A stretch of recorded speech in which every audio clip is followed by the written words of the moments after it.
नमस्कार दोस्तों, मैं सुंदर दास आपका स्वागत करता हूं अपने यूट्यूब चैनल दास स्टडी पॉइंट पे। अभी कल हम लोग पहले क्लास में हिंदी वर्णमाला के बारे में सीखे थे और हिंदी भाषा क्रम के बारे में सीखे थे। उसके इम्पोर्टेंट फैक्ट देखे थे, उसके वर्णमाला को देखे थे। और उसमें इम्पोर्टेंट फैक्ट में अगर हम हिंदी भाषा क्रम की बात करें तो हिंदी भाषा की राजभाषा की बात हुई थी और ये भी बात हुई थी कि इस भाग 17 में आर्टिकल 343 से 351 तक इसका उल्लेख है। इसकी भारत की संपर्क भाषा इंग्लिश है। और यूपी में भी हमने बताया था कि हिंदी और उर्दू दोनों उसका क्या है, राजभाषा है और इसका भी संपर्क भाषा इंग्लिश है। ये इम्पोर्टेंट फैक्ट थे। और वर्णमाला मैंने इम्पोर्टेंट फैक्ट ये बताया था जो बहुत ही इम्पोर्टेंट थे और ये एग्ज़ाम के पॉइंट ऑफ व्यू से बहुत ही इम्पोर्टेंट थे। मैंने वेरी वेरी इम्पोर्टेंट में लिखवाया था कि भाषा की सबसे छोटी इकाई वर्ड और भाषा की सबसे छोटी सार्थक इकाई शब्द, भाषा की छोटी मौखिक इकाई ध्वनि, ये मैंने बता दिया था। और लिपि के बारे में मैंने ये बता दिया कि लिपि क्या होता है। व्याकरणबद्ध सांकेतिक रूप लिपि कहलाती है, मैंने इसके बारे में बता दिया था। तो आओ हम मानक हिंदी वर्णमाला के बारे में समझते हैं कि मानक हिंदी वर्णमाला है क्या। तो मानक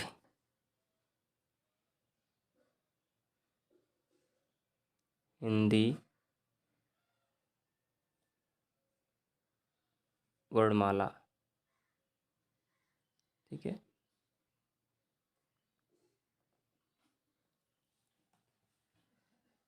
अगर इसके हम प्रकार देखें तो ये दो प्रकार के हैं। एक होता है रचना के आधार पर और एक होता है उच्चारण के आधार पर। तो रचना के आधार पर देख लेते हैं। रचना के आधार पर इसमें 11 स्वर प्लस 33 व्यंजन होते हैं। ये एजिटेड सवाल पूछा गया है आपके एग्ज़ाम में, तो ये इम्पोर्टेंट भी है एक तरीके से। और उच्चारण के आधार पर अगर हम देखें, उच्चारण के आधार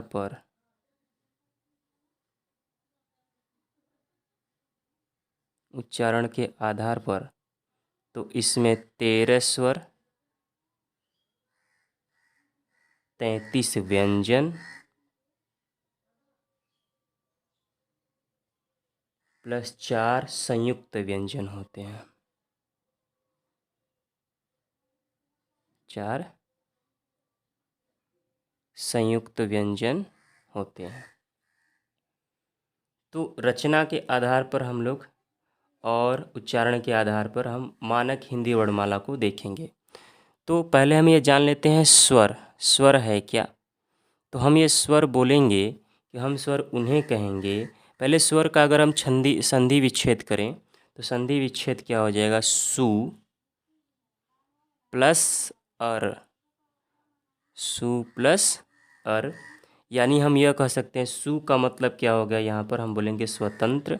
यानी कि स्वतंत्र रूप से स्वतंत्र रूप से उच्चरित होने वाले वर्ड, उच्चरित होने वाले वर्ड स्वर कहलाते हैं। स्वर कहलाते स्वर कहलाते हैं। ओके। अब स्वर को अगर हम देखें तो अ, आ, ई, ई, उ, ऊ, री, ए, ऐ, ओ, औ। ये कुल कितने हैं? कुल 11 मात्राएं हैं। अगर गिनेंगे तो 1 2 3 4 5 6 7 8 9 10 11, 11 स्वर हैं। अगर हम मात्रा के आधार पर देखें तो मात्रा के आधार पर, मात्रा के अनुसार स्वरों की संख्या,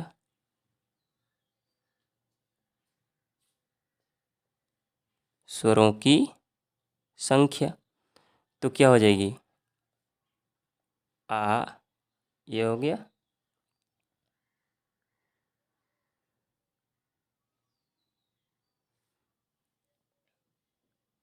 छोटा ऊ, बड़ा ऊ, री, ए, ए, ओ, औ। अगर मात्रा के अनुसार स्वरों की संख्या देखें तो ये कितनी होती है? 10। यानी हम ये कह देंगे मात्रा के आधार पर स्वरों की संख्या कितनी होती है? वो होती है 10। संख्या कितनी होती है? 10। ठीक है। तो आइए रचना के आधार पर स्वर के प्रकार देखते हैं। तो अगला हेडिंग हो जाएगा रचना के आधार पर, रचना के आधार पर स्वर के प्रकार, स्वर के प्रकार। तो इसमें पहला हम पढ़ लेंगे मूल स्वर क्या होते हैं। मूल स्वर क्या होते हैं और इनकी संख्याएं कितनी होती हैं।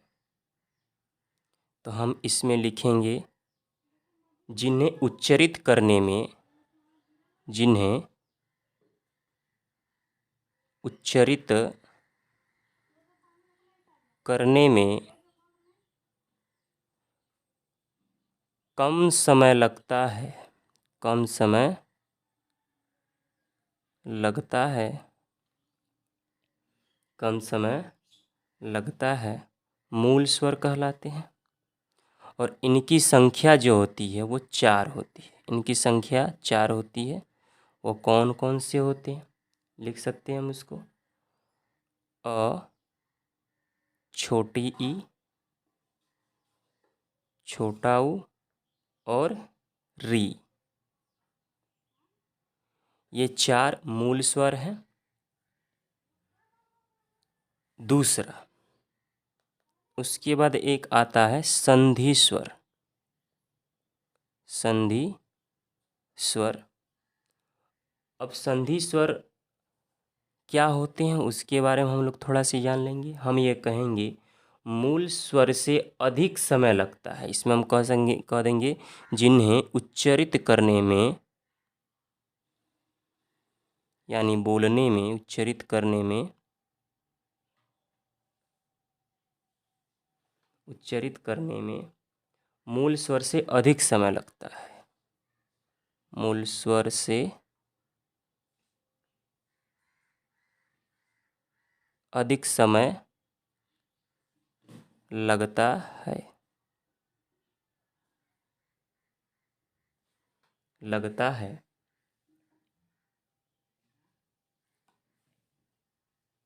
संधि स्वर कहलाते हैं।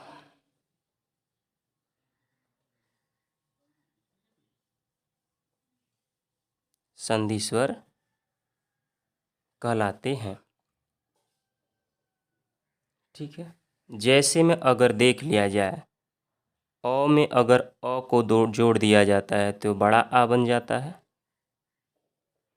अगर छोटी ई में छोटी ई को जोड़ दिया जाता है तो बड़ा ई बन जाता है। अगर छोटा ऊ में छोटा ऊ को जोड़ दिया जाए तो बड़ा ऊ बन जाएगा। ठीक है। अगर यही चीज़ आगे हम चल के अ में ए जोड़ दें तो ये ए बन जाता है। सॉरी, अ में ई, अ में ई अगर जोड़ दें तो ए बन जाता है। फिर अ में ए को जोड़ दिया जाए तो ये ए बन जाता है। फिर अ में ऊ को जोड़ दिया जाए तो ओ बन जाता है। और अ में ओ को जोड़ दिया जाए तो औ बन जाता है। तो हम ये कहेंगे जिसमें समान समान स्वर आपस में मेल खा करके बड़ा स्वर बनाते हैं, यानी बड़ा स्वर बनाते हैं, यानी कि संधि वाले स्वर बनाते हैं, उन्हें हम बोलते हैं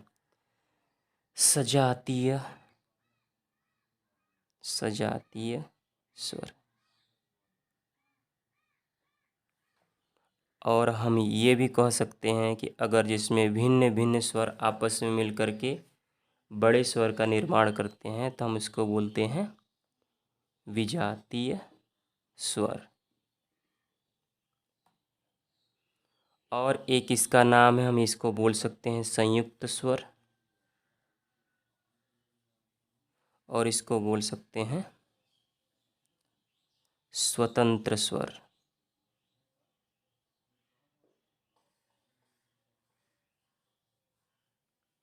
इनकी जो संख्या होती है, हम ये कह सकते हैं कि इनकी संख्या कुल 7 होती है,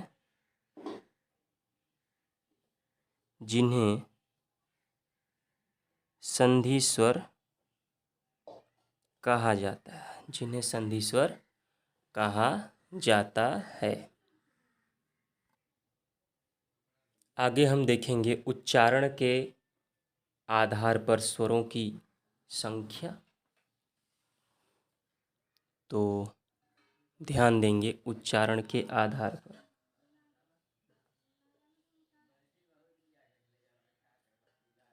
उच्चारण के आधार पर स्वरों की संख्या ये कुल 4 होती है, जिसमें हम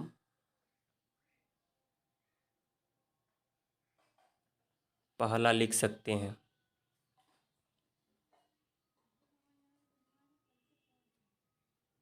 पहला लिख सकते हैं ह्रस्व स्वर।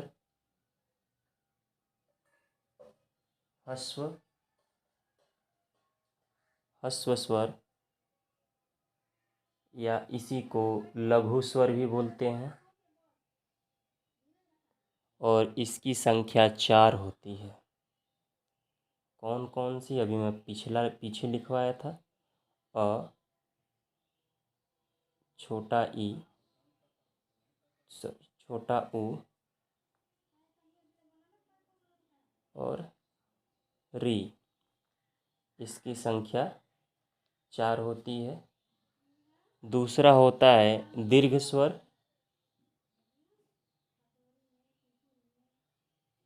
दीर्घ स्वर या गुरु स्वर, इसकी संख्या 7 होती है, जो मैंने बताया था कि सजातीय वर्णों से मिलकर के जो बड़े अक्षर बने होते हैं संधि के, वो और जो संयुक्त होकर के विजातीय बनते हैं, उन 7 को मिला करके जो बनता है उसे बोलते हैं दीर्घ स्वर। उनकी संख्या कितनी है? 7। तो हम लिख लेंगे क्या क्या है। बड़ा आ, बड़ी ई, बड़ी ऊ, ए, ऐ, ओ, औ। तो इसकी संख्या जो होती है वो 7 होती है। तीसरा नंबर पे आता है प्लुत स्वर।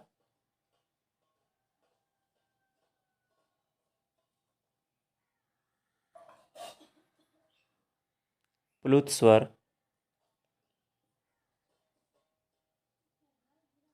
यह ऊ है। ऊ के ऊपर चंद्र बिंदु, यानी कि हम ये कहेंगे ओम वाला, ओम। तो ये क्या है, दीर्घ स्वर से अधिक समय लगता है, हम इसको बोलेंगे ये ओम है। दीर्घ स्वर से अधिक समय, अधिक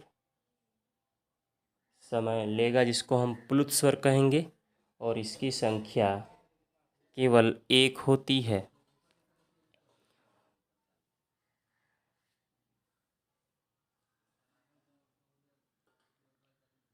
और चौथा है अयोगवाह।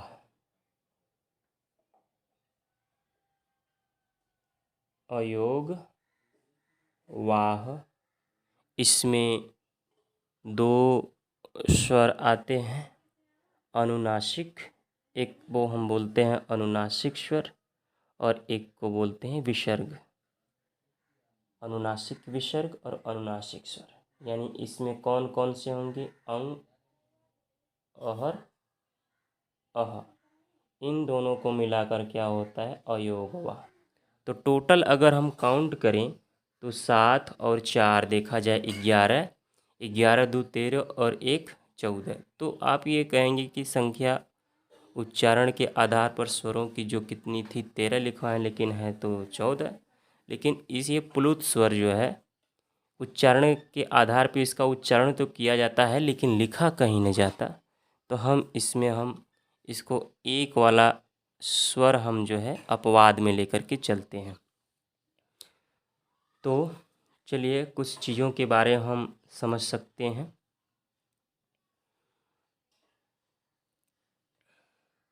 आगे आगे हम समझते हैं व्यंजन।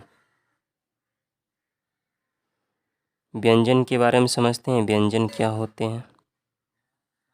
ठीक है, तो व्यंजन के बारे में अगर हम देखें तो हम इसकी परिभाषा को ऐसे डिफाइन कर सकते हैं कि वे वर्ड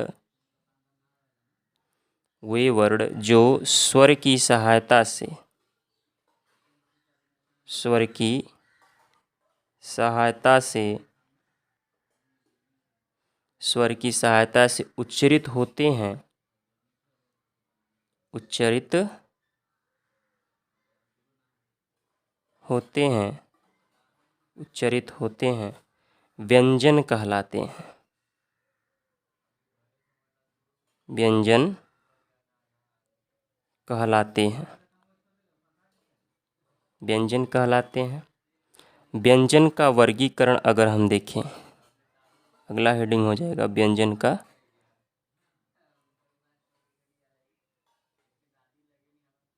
वर्गीकरण।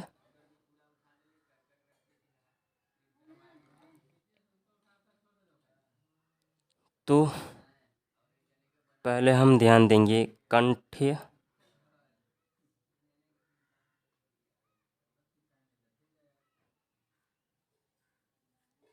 तो ये शुरू होता है क, ख, ग, घ, क, ख, ग, घ। यानी क को बोलने में कम समय लग रहा है, ख को बोलने में ज़्यादा समय लग रहा है, तो क के हम अल्प प्राण और ख के हम क्या कहेंगे, महाप्राण बोलेंगे। क्योंकि जो संख्या को उच्चरित करने में कम समय लगता है हम उसको अल्प प्राण, और जो ज़्यादा समय लगता है हम उसको महाप्राण कहते हैं।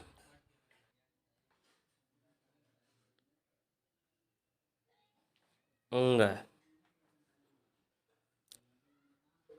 फिर उसके बाद हम आगे लिखेंगे जो तालु से बोले जाते हैं, तालव्य। तालव्य में आ जाएगा च, छ, ज, झ, ञ। यानी हम ये कहेंगे च, छ, यानी च अल्प प्राण है, छ महाप्राण, फिर ज अल्प प्राण, फिर झ महाप्राण। मतलब कि जिस अक्षर को बोलने में कम समय लगता है उसको हम अल्प प्राण, और जिसको ज़्यादा समय लगता है उसको हम महाप्राण बोलते हैं। मूर्धन्य, मूर्धन्य, या इसको मूर्धा भी बोलते हैं।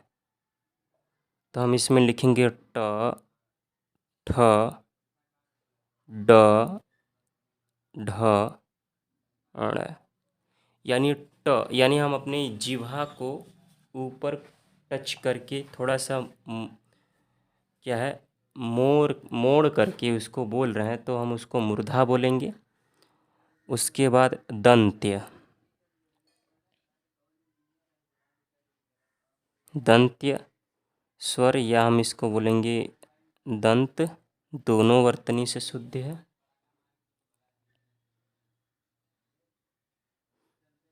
तो ये त, थ, क वर्ग, कंठ में क ख ग घ ङ, तालव्य में यानी कि च वर्ग में च छ ज ञ, ट वर्ग में यानी त थ ड ढ ण, और त वर्ग में त थ द ध न, ओष्ठ में प फ ब भ म। और लास्ट के जो 5 अक्षर होते हैं हम इसको पंचमाक्षर कहते हैं। और इसमें जो ये इनकी संख्या है वो 25 होती है, और उनको हम बोलते हैं स्पर्श व्यंजन। तो आगे हम देखें य, र, ल, व, ये जो व्यंजन होते हैं 4 होते हैं, जिसको हम अंतस्थ व्यंजन कहते हैं। और बड़ा श, फिर खटकोर, फिर श्रौता मतलब श, ह, ये मिलकर के ऊष्म व्यंजन यानी ऊष्म संघर्षीय व्यंजन बोलते हैं, जिसकी संख्या 4 होती हैं। और संयुक्त व्यंजन, संयुक्त व्यंजन अगर हम देखें तो संयुक्त व्यंजन 4 होती हैं, और जिसमें क्या होते हैं छ, छत्री, त्र, त्रिशूल, ज्ञान, ज्ञ और श्र श्री वाला श्र। तो छ त्रि जो बना होता है आधा क और श से बना होता है, आधा क और श से बना होता है।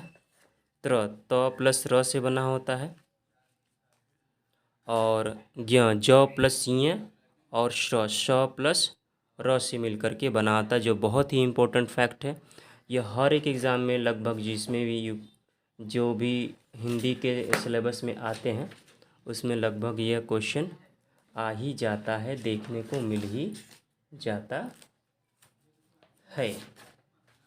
ठीक है, तो संयुक्त व्यंजन कुल 4 होते हैं। और आगे हम लोग ध्यान देंगे, अगला हम लोग आगे जो भी टॉपिक पढ़ेंगे वो कंठ उच्चारण स्थान हम पढ़ेंगे। और उसके बाद अघोष क्या होते हैं, सघोष स्वर क्या होते हैं, उनके बारे में पढ़ेंगे।